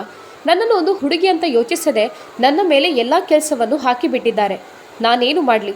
ನನಗೆ ಇಂಥ ಕೆಲಸವನ್ನು ಮಾಡಿ ಕೂಡ ಗೊತ್ತಿಲ್ಲ. ಆದರೆ ನನ್ನ ಸಂಕಟವನ್ನು ಯಾರು ಅರ್ಥ ಮಾಡುತ್ತಾರೆ? ನೋಡು ಚಾರ್ವಿ, ಇನ್ನು ಮುಂದೆ ನೀನು ಯಾವ ಕೆಲಸವನ್ನು ಮಾಡಬಾರ್ದು. ಅದು ಏನಾಗುತ್ತೆ ಅಂತ ನಾನು ನೋಡುತ್ತೇನೆ. ಒಂದು ಕೆಲಸವನ್ನು ಕೂಡ ಮುಟ್ಬೇಡ, ನಾನಿದ್ದೇನೆ ಎಂದು ನನಗೆ ಧೈರ್ಯ ಹೇಳಿದರು. ಆದರೆ ನನಗೆ ಅವರ ಮಾತಲ್ಲಿ ಧೈರ್ಯವಿರಲಿಲ್ಲ. ಅವರು ಹೇಳಿದಂತೆ ಅಲ್ಲಿ ಯಾವುದೂ ಕೂಡ ನಡೆಯುತ್ತಿರಲಿಲ್ಲ. ಆದರೂ ಅವರ ಪ್ರೀತಿ ಮತ್ತು ಸಮಾಧಾನದ ಮಾತು ನನಗೆ ಸ್ವಲ್ಪ ನೆಮ್ಮದಿಯನ್ನು ಕೊಡುತ್ತಿತ್ತು. ಚಾರ್ವಿ, ನಾವಿವತ್ತು ಶಾಪಿಂಗ್ ಹೋಗೋಣ. ನಿನ್ನನ್ನು ನಾನು ಸುತ್ತಾಡಿಸ್ತೇನೆ. ನಿನಗೆ ಬೇಕಾದದ್ದನ್ನು ಕೊಡಿಸ್ತೇನೆ. ನಾವು ಹೊರಗಡೆ ಹೋಗಿ ತಿನ್ನೋಣ ಅಂತ ಹೇಳಿದರು. ಆದರೆ ನನಗೆ ಅವರ ಮಾತಿನಲ್ಲಿ ವಿಶ್ವಾಸ ಇರಲಿಲ್ಲ. ಯಾಕಂದರೆ ಅವರ ಅಮ್ಮ ಇದಕ್ಕೆ ಅನುಮತಿ ನೀಡಲು ಸಾಧ್ಯವಿಲ್ಲ. ನಾನು ಕೇಳಿದೆ, ಅಲ್ಲ ವಿನಯ್, ನಿಮ್ಮ ಅಮ್ಮ ಬಿಡ್ತಾರಾ? ಅವರನ್ನು ನಾನು ಒಪ್ಪಿಸ್ತೇನೆ, ನೀನು ಅದರ ಬಗ್ಗೆ ಚಿಂತೆ ಮಾಡಬೇಡ ಅಂತ ಹೇಳಿದರು. ಹಾಗೆ ಅವರು ಅಮ್ಮನಲ್ಲಿ ಹೇಳಿ ನಾವು ಹೊರಗಡೆ ಹೋಗಿಬಿಟ್ಟೆವು. ನನ್ನನ್ನು ಬೈಕಲ್ಲಿ ಎಲ್ಲ ಕಡೆ ಸುತ್ತಾಡಿಸಿದರು. ಅಲ್ಲಲ್ಲಿ ಜ್ಯೂಸ್ ಕುಡಿಯುತ್ತಾ ಸುತ್ತಾಡಿದೆವು. ಕೊನೆಗೆ ಶಾಪಿಂಗ್ ಮಾಡೋಣ ಅಂತ ಹೇಳಿದರು. ಆಗ ನಾನು ಹೇಳಿದೆ, ಊಟ ಅಥವಾ ತಿಂಡಿ ಏನಾದರೂ ಮಾಡಿ ಮತ್ತು ಶಾಪಿಂಗ್ ಮಾಡೋಣ. ಮತ್ತೆ ಖರೀದಿಸಿದಂಥ ಎಲ್ಲ ಬಟ್ಟೆ ಬರಗಳನ್ನು ತೆಗೆದುಕೊಂಡು ನೇರವಾಗಿ ಮನೆಗೆ ಹೋಗ್ಬೋದಲ್ವಾ? ಅವರು ಸರಿ ಎಂದು ಹೇಳಿ ನನ್ನನ್ನು ಹೋಟೆಲಿಗೆ ಕರೆದುಕೊಂಡು ಹೋದರು. ಅಲ್ಲಿ ನನಗೆ chicken biryani, tikka, ice cream ತೆಗೆದುಕೊಟ್ರು. ಹೊಟ್ಟೆ ತುಂಬ ಊಟ ಮಾಡಿ ನಾವು ಹೊರಗಡೆ ಬಂದವು. ನನ್ನನ್ನು ಒಂದು ದೊಡ್ಡ ಮಹಲ್ಗೆ ಕರೆದುಕೊಂಡು ಹೋದರು. ನಾನು ಸುತ್ತಲೂ ಕಣ್ಣಾಡಿಸಿ ನೋಡ್ತಿದ್ದೆ, ಯಾವುದನ್ನು ಖರೀದಿಸಲಿ ಎಂದು ಯೋಚಿಸ್ತಿದ್ದೆ. ಅಷ್ಟರಲ್ಲಿ ಅಲ್ಲಿ ಹಿಂದುಗಡೆ ಯಾರೋ ನನ್ನ ಬೆನ್ನನ್ನು ತಟ್ಟಿದ್ರು. ಯಾರು ಅಂತ ತಿರುಗಿ ನೋಡಿದಾಗ, ಏನು ಮೇಡಮ್, ನನ್ನ ಪರಿಚಯ ಸಿಗಲಿಲ್ವಾ? ನಾನು ನಿಮ್ಮ ಮನೆಯ ಕೆಲಸದಾಕಿ ಶೋಭಾ. ಏನು ಶೋಭಾ, ಎಲ್ಲಿ ಹೋಗಿದ್ದಿ? ಯಾಕೆ ಮನೆ ಕೆಲಸವನ್ನು ಬಿಟ್ಟಿದ್ಯಾ ಎಂದು ನಾನು ಕೇಳಿದೆ. ಅದು ದೊಡ್ಡ ಕತೆ, ಅದೆಲ್ಲ ಇರಲಿ. ನಾನು ನಿಮಗೆ ನೀಡಿದ ಉಡುಗೊರೆಯನ್ನು ತೆರೆದಿದ್ದೀರಾ ಅಂತ ಕೇಳಿದ್ಲು. ಇಲ್ಲ ಅಂತ ನಾನು ಹೇಳಿದಾಗ, ನೀವು ಇವತ್ತೇ ಹೋಗಿ ಅದರಲ್ಲಿ ಏನಿದೆ ಅಂತ ತೆರೆದು ನೋಡಬೇಕು. ಯಾಕಂದರೆ ನಿಮ್ಮ ಜೀವಕ್ಕೆ ಅಪಾಯವಿದೆ. ನೀವು ತಿಳಿದುಕೊಳ್ಳಬೇಕಾದದ್ದು ತುಂಬ ಇದೆ. ನಿಮಗೆ ಯಾವುದು ಅಲ್ಲಿ ರಹಸ್ಯ ಅರ್ಥ ಆಗಲಿಲ್ಲ. ನೀವು ಇವತ್ತೇ ಹೋಗಿ ಅದನ್ನು ತೆರಿಬೇಕು ಅಂತ ಹೇಳಿದರು. ಮತ್ತೆ ಅಲ್ಲಿಂದ ಹೊರಟು ಬಿಟ್ಟರು. ನಾನು ವಿನಯ್ ಜೊತೆ ಹೇಳಿದೆ, ನಾನು ಈಗಲೇ ಮನೆಗೆ ಹೋಗಬೇಕು. ಏನಾಯಿತು? ಶಾಪಿಂಗ್ ಮಾಡು, ಮತ್ತೆ ಹೋಗೋಣ ಅಂತ ಹೇಳಿದರು. ಇಲ್ಲ ಇಲ್ಲ, ನನಗೆ ತಲೆ ನೋವಾಗ್ತಿದೆ, ನಾವು ಈಗಲೇ ಹೋಗೋಣ ಅಂತ ಹಠ ಹಿಡಿದೆ. ಸರಿ ಎಂದು ನನ್ನನ್ನು ಕರೆದುಕೊಂಡು ಮನೆಗೆ ಬಂದರು. ನಾವು ಮಧ್ಯಾಹ್ನದ ಊಟವನ್ನು ಕೂಡ ಹೊರಗಡೆ ಹೋಟೆಲಲ್ಲಿ ಮಾಡಿದ್ದೆವು. ಆದರೆ ನಾನು ಇದ್ದಕ್ಕಿದ್ದಂತೆ ಯಾಕೆ ಈ ರೀತಿ ಮಾಡುತ್ತಿದ್ದೇನೆ ಎಂದು ನನ್ನ ಗಂಡ ವಿನಯ್ಗೆ ಗೊತ್ತಾಗಲಿಲ್ಲ. ನಾನು ವಿನಯ್ ಜೊತೆ ಮನೆಗೆ ಬಂದವಳು ನೇರವಾಗಿ ನನ್ನ ಕೋಣೆಯಲ್ಲಿಟ್ಟಿದ್ದ ಉಡುಗೊರೆಯನ್ನು ಹುಡುಕಾಡಲು ಶುರು ಮಾಡಿದೆ. ಆದರೆ ಆ ಬಾಕ್ಸ್ ಮಾತ್ರ ಎಲ್ಲಿಯೂ ಕಾಡುತ್ತಿರಲಿಲ್ಲ. ಆಗ ವಿನಯ್ ಕೇಳಿದರು, ಏನು ಚಾರ್ವಿ, ಏನಾಯಿತು? ಏನು ಹುಡುಕಾಡ್ತಿದ್ಯಾ? ನಾನು ಏನೂ ಇಲ್ಲ ಅಂತ ಹೇಳಿದೆ. ಇಲ್ಲ, ನೀನು ಇದ್ದಕ್ಕಿದ್ದಂತೆ ಯಾಕೆ ಈ ರೀತಿ ಮಾಡ್ತಿದ್ಯಾ? ಏನು ಆಗಿದೆ ಅಂತ ನನಗೆ ಅನ್ನಿಸ್ತಿದೆ ಎಂದು ಹೇಳಿದರು. ಸರಿ, ನಾನೇನಾಗಿದೆ ಎಂದು ನಿಮಗೆ ಆಮೇಲೆ ತಿಳಿಸುತ್ತೇನೆ ಎಂದು ಹೇಳಿದೆ. ನನಗೆ ಹೊರಗಡೆ ಹೋಗಿ ಇದ್ದಕ್ಕಿದ್ದಂತೆ ಹುಡುಕಾಡಲು ಸರಿಯಾಗುವುದಿಲ್ಲ ಅಂತ ಹೊರಗೆ ಕೈಯಲ್ಲಿ ಹಿಡಿದುಕೊಂಡು ಎಲ್ಲ ಕಡೆ ಹುಡುಕಾಡಿದೆ. ಅತ್ತೆ ಸೋಫಾದಲ್ಲಿ ಕೂತು ಟಿವಿ ನೋಡುತ್ತಿದ್ದರು. ಏನಮ್ಮ ಎಂದು ಕೇಳಿದರು. ಏನೂ ಇಲ್ಲ ಅತ್ತೆ, ಗುಡಿಸೋಣ ಅಂತ ಹೊರಟಿದ್ದೇನೆ ಅಂತ ಹೇಳಿದೆ. ನನಗೆ ನನ್ನ ಮಂಚದ ಕೆಳಗಡೆ ಜೋಪಾನವಾಗಿ ಇಟ್ಟಿದ್ದ ಆ ಉಡುಗೊರೆ ಎಲ್ಲಿ ನಾಪತ್ತೆಯಾಗಿದೆ ಎಂದು ಆತಂಕವಾಯಿತು. ಅದರಲ್ಲಿ ಏನಿದೆ, ಯಾಕೆ ಶೋಭಾ ಆ ರೀತಿ ಹೇಳಿದ್ದಾಳೆ ಅಂತ ನಾನು ಕುತೂಹಲದಿಂದ ಅದನ್ನು ಹುಡುಕಾಡ್ತಿದ್ದೆ. ಅದು ಅಲ್ಲದೆ ನನಗೆ ಅಪಾಯ ಇದೆ ಎಂಬ ಸುಳಿವು ಕೂಡ ಯಾಕೆ ನೀಡಿದ್ದಾರೆ ಎಂದು ಗೊತ್ತಾಗ್ತಿರಲಿಲ್ಲ. ಆದರೆ ಈಗ ಅದು ಅಲ್ಲಿಂದ ಮಾಯವಾಗಿತ್ತು. ನಾನು ಮನೆ ಗುಡಿಸುವ ನೆಪದಲ್ಲಿ ಇಡೀ ಮನೆಯನ್ನು ಗುಡಿಸುತ್ತಾ ಎಲ್ಲ ಮಂಚದ ಕೆಳಗಡೆ ಗುಡಿಸುತ್ತಾ ಹುಡುಕಾಡಿದೆ. ಕೊನೆಗೆ ಅದು ಅತ್ತೆಯ ಮಂಚದ ಕೆಳಗಡೆ ಇತ್ತು. ಅದನ್ನು ಅತ್ತೆಗೆ ಗೊತ್ತಾಗದ ರೀತಿಯಲ್ಲಿ ಮೆಲ್ಲನೆ ಸೀರೆಯ ಸೆರಗಿನಲ್ಲಿ ಮುಚ್ಚಿಕೊಂಡು ನನ್ನ ಕೋಣೆಗೆ ಬಂದು ಬಿಟ್ಟೆ. ಕೋಣೆಯ ಬಾಗಿಲ ಕೊಂಡಿಯನ್ನು ಹಾಕಿಕೊಂಡು ಬಾಕ್ಸನ್ನು ತೆರೆದೆ. ಆ ಬಾಕ್ಸಲ್ಲಿ ಇರುವುದನ್ನು ಕಂಡು ನಾನು ಕುಸಿದು ಬಿದ್ದೆ. ನನ್ನ ತಲೆಯ ಮೇಲೆ ಆಕಾಶ ಬಿದ್ದಂತಾಯಿತು. ಆ ಕ್ಷಣದಲ್ಲಿ ನನಗೆ ಅಳಬೇಕು ಅಥವಾ ನಗಬೇಕು ಅಂತ ಗೊತ್ತಾಗಲಿಲ್ಲ. ಯಾಕಂದರೆ ಆ ಬಾಕ್ಸಿನಲ್ಲಿದ್ದ ಉಡುಗೊರೆಯ ಒಳಗಡೆ ಒಂದು ಫೋಟೋ ಇತ್ತು. ಅದು ಬೇರೆ ಯಾರದ್ದೂ ಅಲ್ಲ, ಶೋಭಾರವರದ್ದು. ನಮ್ಮ ಮನೆ ಕೆಲಸಕ್ಕೆ ಬರುತ್ತಿದ್ದ ಅವರು ಬೇರೆ ಯಾರೂ ಆಗಿರಲಿಲ್ಲ. ಯಾಕಂದರೆ ಅದರಲ್ಲಿ ಅವರ ಹತ್ತಿರ ನನ್ನ ಅಪ್ಪ ನಿಂತಿದ್ದರು. ಅಪ್ಪ ಮತ್ತು ಅಮ್ಮನ ಮದುವೆಯ ಫೋಟೋವಾಗಿತ್ತು. ಅಂದರೆ ಶೋಭಾ ನನ್ನ ಅಮ್ಮ. ಅವರು ಹೇಗೆ ನನ್ನ ಅಪ್ಪನನ್ನು ಮದುವೆಯಾದರು ಅಂತ ಅಂದುಕೊಳ್ತಿದ್ದೀರಾ? ಹೌದು, ನನ್ನ ಗಂಡನ ಅಜ್ಜ ಬೇರೆ ಯಾರೂ ಆಗಿರಲಿಲ್ಲ, ನನ್ನ ತಾಯಿಯ ತಂದೆಯಾಗಿದ್ದರು. ಅಂದರೆ ಅವರು ಕೂಡ ನನ್ನ ಅಜ್ಜನೇ ಆಗಿದ್ದರು. ನನ್ನ ಅತ್ತೆ ನನ್ನ ಸೋದರ ಮಾವನ ಹೆಂಡತಿಯೇ ಎಂದು ನಾನು ಯೋಚಿಸಿದೆ. ನನಗೆ ಎಲ್ಲವೂ ಗಲಿಬಿಲಿಯಾಗಿತ್ತು. ಇಲ್ಲಿ ಏನು ನಡೆಯುತ್ತಿದೆ? ನನ್ನ ಅಮ್ಮ ಬದುಕಿದ್ರೂ ಕೂಡ ಅಪ್ಪನಿಂದ ನನ್ನಿಂದ ಯಾಕೆ ದೂರವಾಗಿದ್ದು? ನಾನು ಈ ಪ್ರಶ್ನೆಗೆ ಯಾರಲ್ಲಿ ಉತ್ತರ ಕೇಳಬೇಕು ಅಂತ ಗೊತ್ತಾಗದೆ ಚಡಪಡಿಸ್ತಿದ್ದೆ. ಅಂದರೆ ನಾನು ಮತ್ತು ವಿನಯ್ ಅಣ್ಣ ತಂಗಿಯ ಮಕ್ಕಳು. ಸೋದರ ಮಾವನ ಮಗನನ್ನೇ ಮದುವೆಯಾಗಿದ್ದೇನೆ. ಒಳಗಡೆ ವಿನಯ್ ಬಂದು, ಚಾರ್ವಿ, ಯಾಕೆ ತುಂಬ ಚಿಂತೆಯಲ್ಲಿದ್ಯಾ? ಏನು ಅಂತ ನನ್ನ ಹತ್ರ ಹೇಳ್ಬೋದು ತಾನೆ? ಆಗ ನಾನು ಕೇಳಿದೆ, ರೀ, ನಾನು ಕಷ್ಟದಲ್ಲಿದ್ದರೆ ನೀವು ಸಹಾಯ ಮಾಡ್ತೀರಾ? ನನ್ನ ಸಮಸ್ಯೆಯನ್ನು ಪರಿಹಾರ ಮಾಡ್ತೀರಾ? ಆಗ ನಾನು ನಿನಗೆ ಸಹಾಯ ಮಾಡದಿದ್ದರೆ ಬೇರೆ ಯಾರಿಗೆ ಮಾಡಲಿ? ನೀನು ನನ್ನ ಜೀವನ ಸಂಗಾತಿ ಅಲ್ವಾ? ಈಗ ನೀನಿಲ್ಲಿ ನನ್ನನ್ನು ನಂಬಿರೋದಲ್ವಾ ಅಂತ ಹೇಳಿದರು. ನನಗೆ ಅವರ ಮಾತಿನ ಮೂಲಕ ವಿಶ್ವಾಸ ಮೂಡಿತು. ಏನಾಯಿತು ಚಾರ್ವಿ, ಏನು ಅಂತ ಹೇಳು ಅಂತ ಕೇಳಿದರು. ಆಗ ನಾನು ಅದರಲ್ಲಿದ್ದ ಫೋಟೋವನ್ನು ತೆಗೆದು ತೋರಿಸುತ್ತಾ ಕೇಳಿದೆ, ಇಲ್ಲಿ ಕೆಲಸ ಮಾಡುತ್ತಿದ್ದ ಶೋಭಾ ಅವರು ನಿಮಗೆ ಏನಾಗಬೇಕು? ಆಗ ಅದು ಮನೆಯ ಕೆಲಸದಾಳು. ಏನಾಯಿತು? ಈಗ ಸರಿಯಾಗಿ ಬಿಡಿಸಿ ಹೇಳು ಅಂತ ಹೇಳಿದರು. ನನ್ನ ಅಪ್ಪ ಇದ್ದದ್ದನ್ನು ಕಂಡು ಅವರು ಬೆಚ್ಚಿದರು. ಏನು ಚಾರ್ವಿ, ನಿನ್ನ ಅಪ್ಪ ಹೇಗೆ ಇವರ ಹತ್ತಿರ ಇದ್ದಾರೆ? ಏನು ವಿಷಯ ಅಂತ ಹೇಳು, ನನಗೇನು ಅರ್ಥ ಆಗ್ತಾ ಇಲ್ಲ. ಹೇಗೆ ಸಾಧ್ಯ? ಆದರೆ ನಾನು ಆ ಮದುವೆಯ ಆಮಂತ್ರಣ ಪತ್ರವನ್ನು ಅವರ ಕೈಗೆ ನೀಡಿದೆ. ಏನು, ಶೋಭಾ ಅವರು ನನ್ನ ಅತ್ತೆನಾ? ಅದು ಹೇಗೆ ಇಷ್ಟು ಸಮಯ ನನಗೆ ತಿಳಿಯದಾಯಿತು ಎಂದು ಅವರು ಕೂಡ ಆಶ್ಚರ್ಯದಿಂದ ಪ್ರಶ್ನಿಸಿದ್ದರು. ಅಲ್ಲ ರೀ, ಇಷ್ಟು ಸಮಯದಲ್ಲಿ ಇಲ್ಲೇ ಇದ್ದು ನಿಮಗೆ ಗೊತ್ತಾಗ್ಲಿಲ್ವಾ ಎಂದು ನಾನು ಕೇಳಿದೆ. ಇಲ್ಲ, ಖಂಡಿತವಾಗಿಯೂ ನನಗೆ ಗೊತ್ತಿಲ್ಲ. ಇದರಲ್ಲಿ ಏನೋ ಒಂದು ಕಸರತ್ತಿದೆ ಎಂದು ನನಗೆ ಅನ್ನಿಸ್ತಿದೆ. ನಾನು ಇದು ಏನು ಅಂತ ನನ್ನ ಅಮ್ಮನಲ್ಲಿ ಕೇಳಿ ತಿಳಿದುಕೊಳ್ಳುತ್ತೇನೆ. ಆಗ ನನ್ನ ಎದೆ ಬಡಿತ ಜೋರಾಯಿತು. ಇನ್ನೇನು ನಡೆಯುತ್ತೆ ಎಂದು ನಾನು ಅಂದುಕೊಳ್ಳುತ್ತಿದ್ದೆ. ಅವರ ಜೊತೆ ಮಾತನಾಡುವ ಮೊದಲು ನಾವು ಅಮ್ಮನನ್ನು ಮತ್ತು ನನ್ನ ಅಪ್ಪ ಅಜ್ಜಿಯನ್ನು ಕರೆಸೋಣ. ಅವರನ್ನು ಕೂರಿಸಿ ಮಾತನಾಡುವ. ಏನು ಅಂತ ಎಲ್ಲರಿಗೂ ಸ್ಪಷ್ಟವಾಗಿ ಗೊತ್ತಾಗಲಿ. ಇದರಲ್ಲಿ ಅಡಗಿರುವ ಸತ್ಯ ಸಂಗತಿ ಏನು ಅಂತ ಗೊತ್ತಾಗಬೇಕು. ವಿನಯ್ ಅಮ್ಮನಲ್ಲಿ ಹೋಗಿ, ಅಮ್ಮ ಈ ಹಿಂದೆ ಕೆಲಸಕ್ಕೆ ಇದ್ದ ಶೋಭಾ ಅವರನ್ನು ಈಗಲೇ ಕರಿಬೇಕು ಅಂತ ಹೇಳಿದರು. ಯಾಕಪ್ಪ, ಏನಾಯಿತು ಅಂತ ಕೇಳಿದರು. ಅಮ್ಮ, ಶೋಭಾ ಯಾರು ಅಂತ ವಿನಯ್ ಕೇಳಿದರು. ಶೋಭಾ ಯಾರು ಅಂತ ನಿನಗೆ ಇಷ್ಟು ಸಮಯ ಗೊತ್ತಾಗ್ಲಿಲ್ವಾ? ಅವಳು ಮನೆಯ ಕೆಲಸದಾಳು. ಸಾಕಮ್ಮ, ಇಷ್ಟು ಸಮಯ ನಾಟಕ ಮಾಡಿದ್ದು ನಿಜ ಹೇಳು. ಆಗ ನಿನಗೆ ಯಾಕೆ ಅದು ಅಂತ ಕೇಳಿದರು. ಯಾಕೆಂದು ಮತ್ತೆ ಹೇಳ್ತೇನೆ, ಆದರೆ ನೀನು ಮೊದಲು ಶೋಭಾ ಅವರನ್ನು ಫೋನ್ ಮಾಡಿ ಇಲ್ಲಿಗೆ ಬರೋಕೆ ಹೇಳು ಅಂತ ಹೇಳಿದ. ಆಗ ಅವರು ಹಿಂದೇಟು ಹಾಕಿದ್ರು.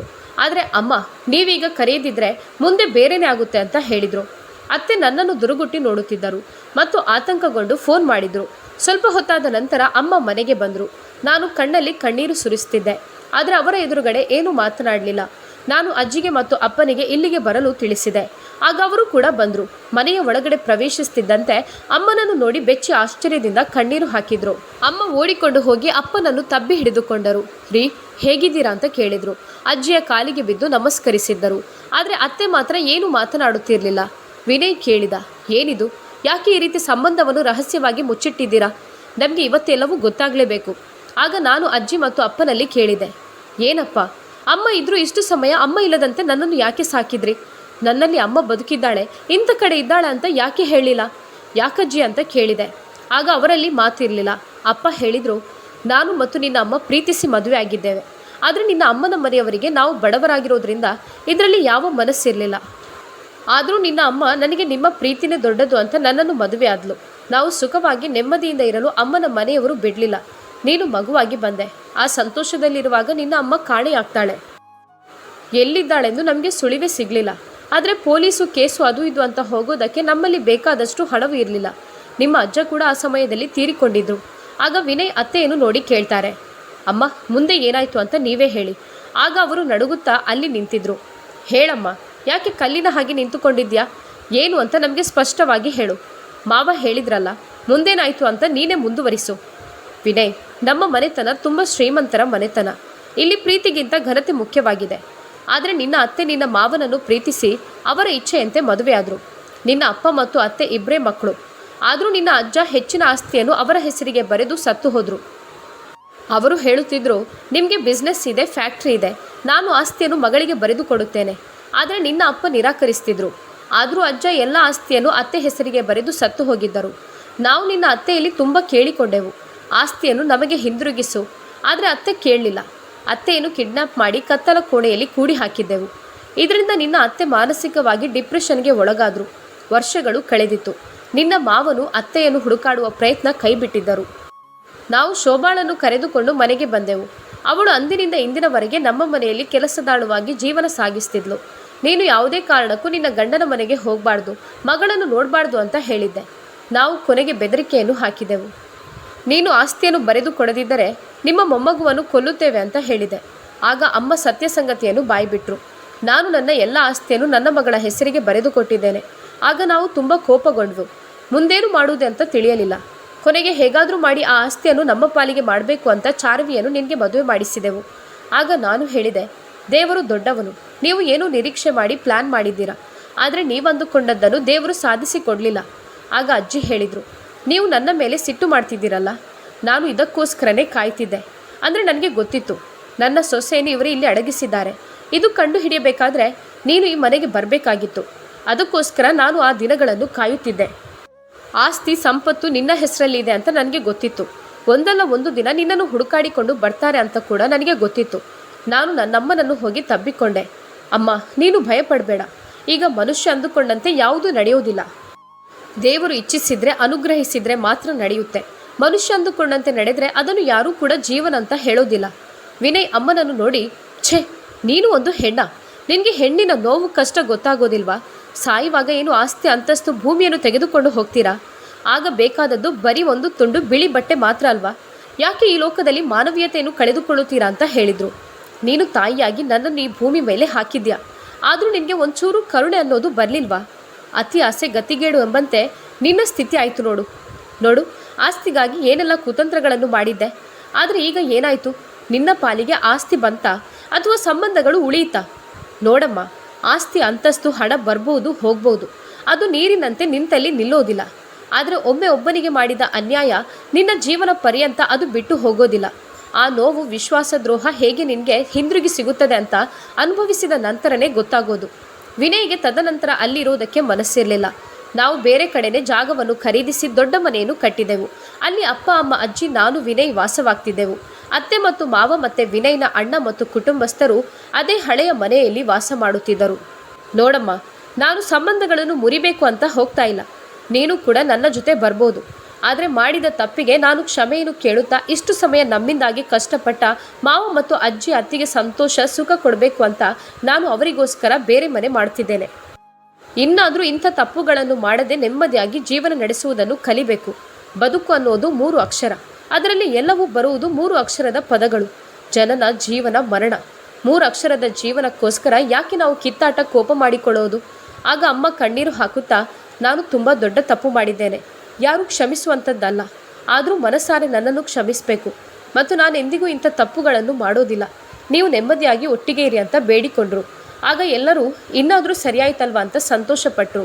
ನಾವು ಗೃಹ ಪ್ರವೇಶಕ್ಕೆ ಎಲ್ಲರನ್ನೂ ಕರೆದು ಅದ್ಧೂರಿಯಾಗಿ ಗೃಹ ಪ್ರವೇಶ ಮಾಡಿದೆವು. ಈ ಪ್ರಪಂಚದಲ್ಲಿ ಹಣಕ್ಕಾಗಿ ಏನೆಲ್ಲ ನಡೆಯುತ್ತೆ ಅನ್ನೋದನ್ನು ಈ ಹುಡುಗಿ ಇಂದು ನಮಗೆ ಕಥೆ ರೂಪದಲ್ಲಿ ವಿವರಿಸಿ ಹೇಳಿದ್ದಾಳೆ. ಇದರ ಬಗ್ಗೆ ನಿಮ್ಮ ಅಭಿಪ್ರಾಯಗಳು ಇರ್ಬೋದು. ಅದನ್ನು ಮನಸ್ಸಲ್ಲಿ ಯೋಚಿಸಿ ಹಾಗೇನೆ ಬಿಡದೆ ಕಾಮೆಂಟ್ ಬಾಕ್ಸ್ ಮೂಲಕ ತಿಳಿಸಿ. ನಿಮಗೆ ಈ ಕಥೆ ಇಷ್ಟ ಆದರೆ ಲೈಕ್ ಮಾಡಿ, ಶೇರ್ ಮಾಡಿ, ಸಬ್ಸ್ಕ್ರೈಬ್ ಮಾಡದಿದ್ದಲ್ಲಿ ಸಬ್ಸ್ಕ್ರೈಬ್ ಮಾಡಿ. ಧನ್ಯವಾದಗಳು.